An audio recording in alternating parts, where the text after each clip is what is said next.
Bem-vindos ao Meta Saudável. Se você gosta de análises diretas sobre saúde e fitness, já deixa seu like e se inscreva no canal, porque o tema de hoje é crucial. Sabe aquela dorzinha chata no ombro, ou no joelho, na lombar? Para muita gente que leva o treino a sério, parece que isso faz parte do pacote, né? Mas olha, isso não é azar, de jeito nenhum. Na verdade, é um resultado super previsível de falhas técnicas, umas coisinhas que a gente faz errado sem nem perceber e que vão se acumulando. Hoje, a gente vai mergulhar na engenharia por trás dessas falhas e, mais importante, descobrir como construir um corpo que seja de verdade à prova de lesões. Olha só, a maioria das lesões que rolam na academia não é por causa daquele um dia que você pegou pesado demais, sabe, tipo um acidente, não. É mais como uma gota d'água furando uma pedra. É o ponto final de um desgaste que vem acontecendo há muito tempo, causado por errinhos de biomecânica que a gente repete, sempre em 3 áreas que são, digamos, o calcanhar de Aquiles do corpo.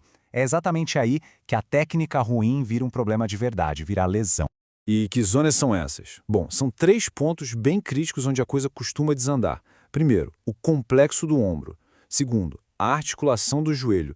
E terceiro, o que a gente chama de segmento lombopélvico, que, trocando em miúdos, é a sua lombar e seus quadris. Pensa nisso como se fosse uma corrente, sabe? Cada levantamento que você faz está testando a força de cada um desses elos. O problema é que, quando um desses elos fraqueja, aí já era. Começa uma cascata de compensações e o corpo acaba sobrecarregando os outros elos para dar conta do recado. Então vamos começar pelo primeiro ponto, o ombro. Essa é uma das articulações mais complexas e, vamos ser sinceros, instáveis que a gente tem. E o exercício que é tipo um raio-x das fragilidades do ombro, sem dúvida nenhuma, o supino. Para a gente entender o problema de verdade, a gente precisa falar de uma coisa chave: retração escapular. O que é isso? Pensa nas suas escápulas, aquelas asinhas nas costas, como se fossem a fundação de uma casa. Se essa base não está firme, bem sólida, o que acontece? A casa inteira fica bamba. No supino é a mesma coisa. Quando você junta as escápulas de propósito, ativamente, você cria essa base super rígida que protege a articulação do ombro de todo aquele estresse do peso. E é aqui que a gente vê a engenharia na prática. Os dados não mentem, olha só. Uma pegada muito aberta no supino, pensa aí, mais de 1,5 vezes a largura dos seus ombros, aumenta de um jeito absurdo as forças que estão ali, esmagando e quase rasgando a articulação. É sério. Cada repetição que você faz com essa pegada e sem aquela retração escapular que a gente falou, tá literalmente moendo as estruturas do seu ombro. A solução tá bem aí na nossa cara. Uma pegada um pouco mais fechada, junto com essa retração ativa para criar a tal da base sólida. Ok, ombro resolvido. Vamos agora para o segundo ponto de falha, o joelho. E se tem um movimento que é um verdadeiro diagnóstico da saúde do seu joelho, esse movimento é o agachamento. É no agachamento que todas as fraquezas do seu quadril, do seu tornozelo, tudo aparece, e de um jeito bem perigoso.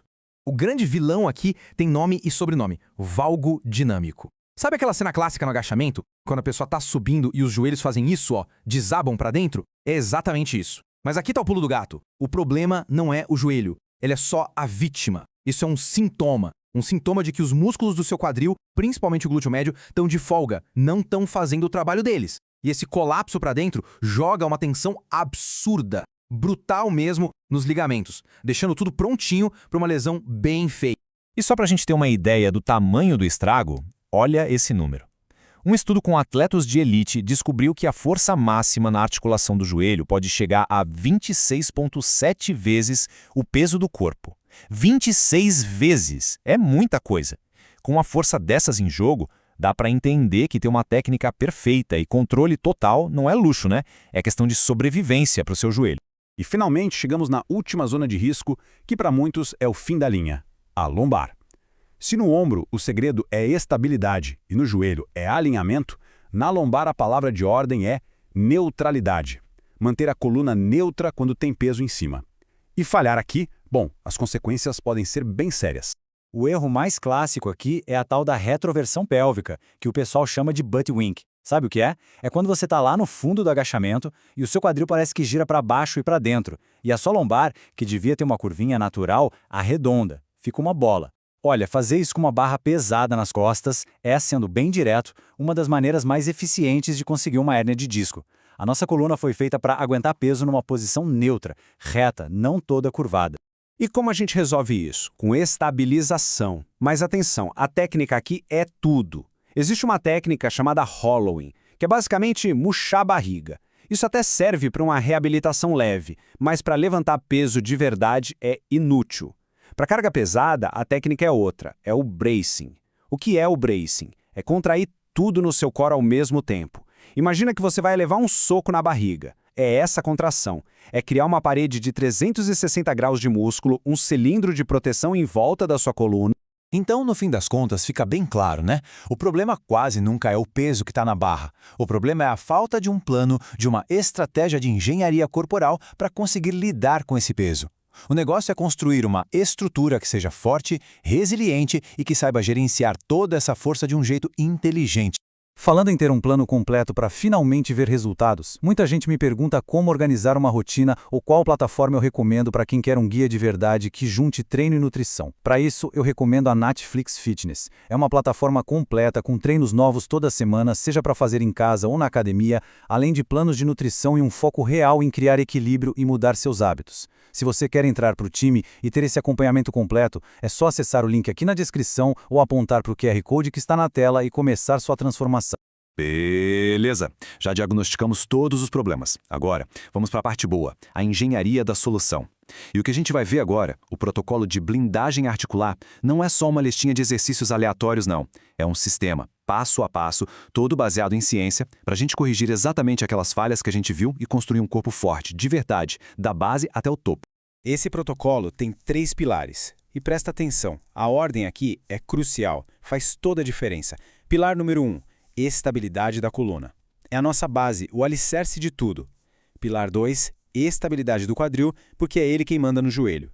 E só então o pilar 3, estabilidade do ombro, que precisa de todo esse suporte que vem de baixo para funcionar direito. Começando pela coluna, nosso alicerce. A gente usa o que há de melhor, o protocolo McGill Big 3. Esse protocolo foi criado simplesmente pelo maior especialista em coluna do mundo. E são 3 exercícios, o curl-up modificado, a prancha lateral e o bird dog. E olha, o objetivo aqui não tem nada a ver com estética, com ter tanquinho. O foco é construir resistência e rigidez no core do jeito mais seguro que existe, sem causar aquela flexão e compressão na coluna que os abdominais normais infelizmente causam. Agora, pilar número 2, o quadril. A missão aqui é bem clara, acordar o glúteo médio para ele parar de deixar o joelho desabar para dentro. Os exercícios para isso são clássicos, monster walks, abdução de quadril deitado, clamshells. Mas vou dar uma dica de ouro aqui, um detalhe técnico que muda o jogo. No monster walk, em vez de colocar a mini band no joelho ou no tornozelo, coloca ela lá na ponta dos pés. Os estudos mostram que isso aumenta demais a ativação do glúteo. É um ajuste pequeno, mas o resultado é gigante. E por fim, chegamos no ombro.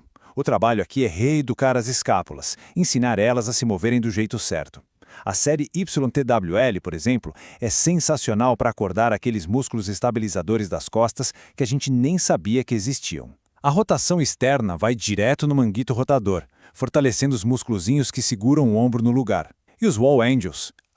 Esses são para reeducar o sistema todo, melhorando o controle e a mobilidade do tórax. E esse é o verdadeiro segredo de um ombro saudável para a vida toda.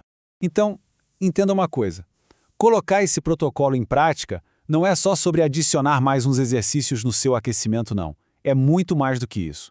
É uma mudança de mentalidade, uma mudança de filosofia de treino. É sair daquele pensamento de só mover o peso e começar a pensar em como eu estabilizo o meu corpo para mover esse peso com segurança. Porque no fim do dia, a força de verdade não está só nos quilos que você levanta. Ela está na inteligência que você usa para preparar seu corpo para levantar aqueles quilos. Está na capacidade de construir um corpo que não só tem uma performance incrível hoje, mas que vai durar, que vai continuar forte por anos e anos. É basicamente a diferença entre ser só um levantador de peso e ser um engenheiro do seu próprio corpo. Então eu deixo essa pergunta para reflexão. O seu aquecimento, esses seus exercícios de blindagem, eles são só um ritual? Algo que você faz no piloto automático só para dizer que fez?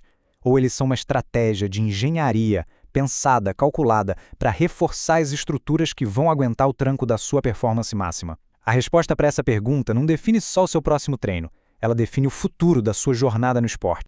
Obrigado por assistir ao Meta Saudável. Se esse vídeo te ajudou, não se esqueça de deixar o like e se inscrever para não perder a próxima análise. Até a próxima!